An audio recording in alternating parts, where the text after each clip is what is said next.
It's learning to become comfortable and confident as to what your face is doing in all situations that can really help you become a master of your craft.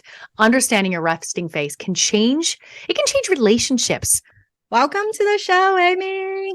Thank you so much for having me. Very exciting. I'm excited too because you're the expert on communication, everything we need today in today's world. So let's begin with media coaching. Who needs media coaching? In today's world, everyone.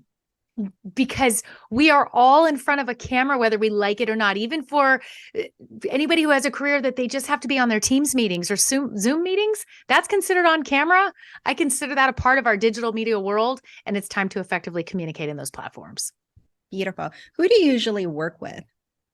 I work with all levels and all industries. So executive levels, definitely CEOs, entrepreneurs, small business, because they really need it.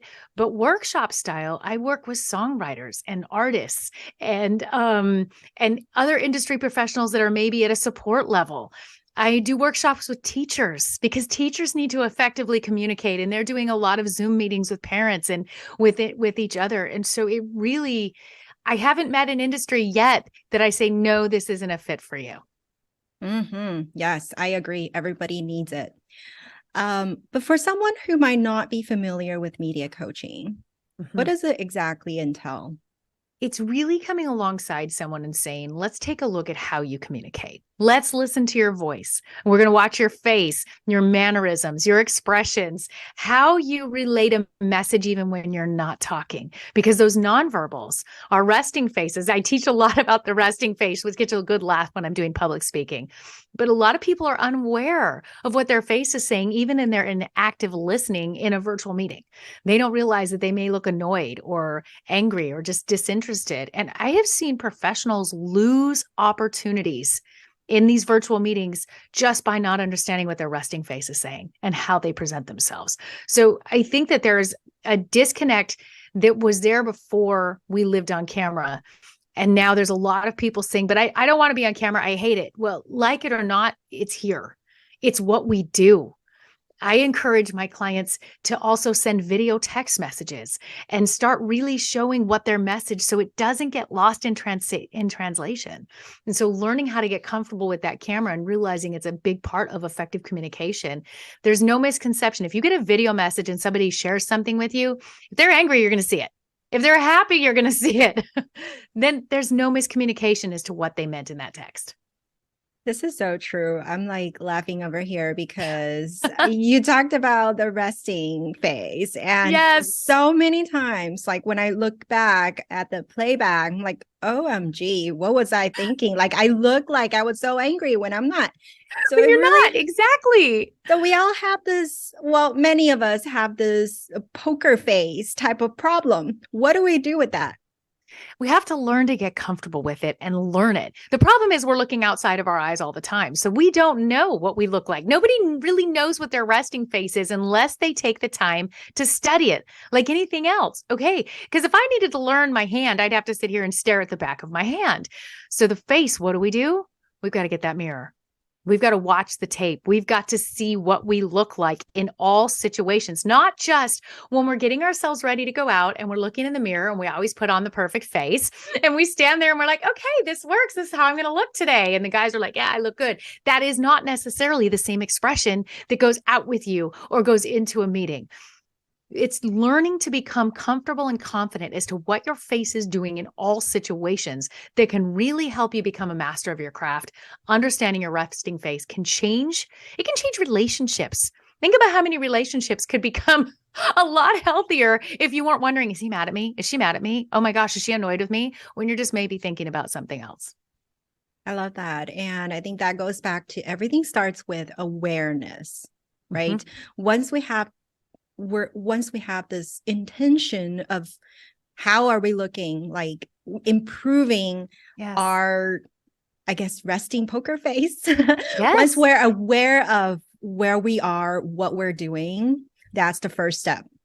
Completely. And I like to even call it the active listening face. When I stand in front of an audience and I'm doing public speaking, I say, I'm looking at all of you. I see all of your active listening faces. And I can tell those of you that have an awareness and are really engaged with me, and those that are completely unaware of the messages you're sending me right now. And if they're true, okay, great. We can deal with that. But we have to start getting that connection and realizing that self-awareness is the number one part of tackling this exact issue. I love it. Active listening phase. All right. I'm going to improve my active listening phase. Now, next step, what else can I improve? The filler words. So like, yeah, when we start sentences with those filler words, I always try to share with professionals, if you wouldn't type it to start a sentence in your emails or in your written correspondence, then we shouldn't be saying it when we start a sentence with each other. We've become a little bit lazy in our culture at how we start those filler words. And I see a lot of ums, a lot of yeahs, a lot of so's. Learning to pause. It's okay to take a break between.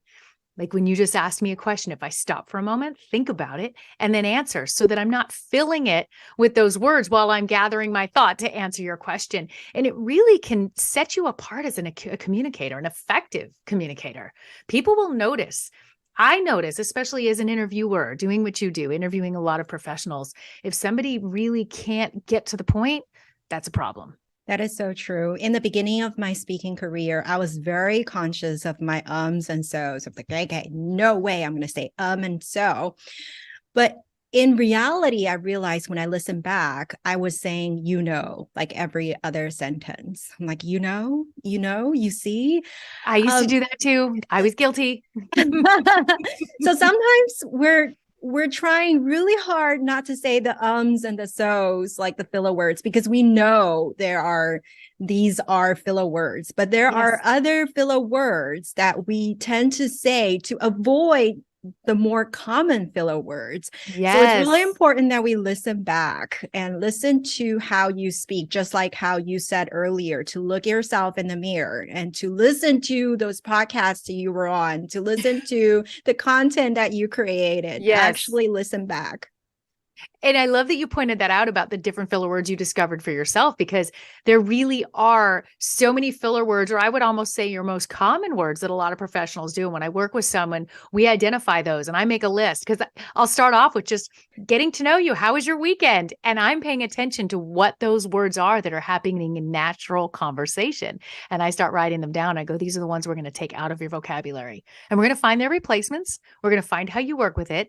And it's so fun to watch somebody literally transcend, to watch it go to another place, that how they communicate changes, their vocabulary changes. And it's really watching excellence start to happen in the moment. And as professionals of all industries, and everybody loves it. No one has said, I wish you hadn't taught me that. I wish I could have those words back. They're all thankful to get rid of them. Beautifully said. So we're aware of how we look. We're aware of how we speak. What else should we be aware of? Are we staying on brand with our message? When we're answering questions, are we rambling and going all over the place to get to the point? And especially in storytelling, we've all met that person that starts to tell a story, and 5 minutes later, you're like, is this coming to something yet? Realizing, what is the main point of something? What is the main topic I'm trying to get through to you? And how can I get there the quickest? Lay the small foundation pieces that are needed, and then get there the quickest. I wouldn't present to you a cake and tell you all the ingredients as I'm handing it to you. I would just say, this is red velvet with buttercream frosting. I would give you the main ingredients so that you knew what it was. And now we've gotten to the point. And the same thing applies to storytelling and putting your message out there. Beautiful, beautiful. What else? What other tips do you have for more effective communication for our ladies listening? Practicing all the time, not just when you're in an interview, not just when you're in a meeting or a virtual meeting. You have to have it actually become a part of you, so that at home, even if I'm responding to my family, if my daughter yells for me from the other side of the house, I don't reply with, yeah, what? I say, yes, honey, is there something I can help you with?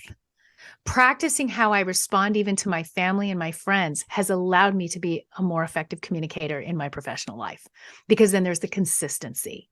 And I'll have clients say, well, I wasn't practicing it because, I was with the family and I was relaxed. And so I just let my guard down. But then how are you going to bring this back into the boardroom? You have to encompass this 24/7 to make these changes. I love everything you say. I resonate with everything you just said. In your days running your business, is there a favorite quote that you go by? Take the limits off. Take the limits off. I think the hardest thing I hear from professionals is when they say, I can't do it. When we put limits on ourselves of what we can't do, maybe an age limit, maybe it's an ability limit, just take the limits off and apply it to everything you do and watch and see what can happen. I know, I love that. And I know that speaks to your life because you have made transitions in your career, in your life as well. Yes. I have transitioned from business professional, sales executive. I've been a touring recording artist, a TV host, media coach, and I'm a mom with 4 grown kids. So I have transitioned, but I've taken the limits off and it's really fun. Beautiful. So if someone wants more effective communication, where can they find you at? You can Google Amy Scruggs, and I guarantee you will find me at amyscruggsmedia.com or amyscruggsmusic.com. Both lead to the other. You can reach me directly through the site or any social media platforms. Just put in Amy Scruggs. You will find me, and you can direct message me, and I will reach back. Thank you. Thank you so much.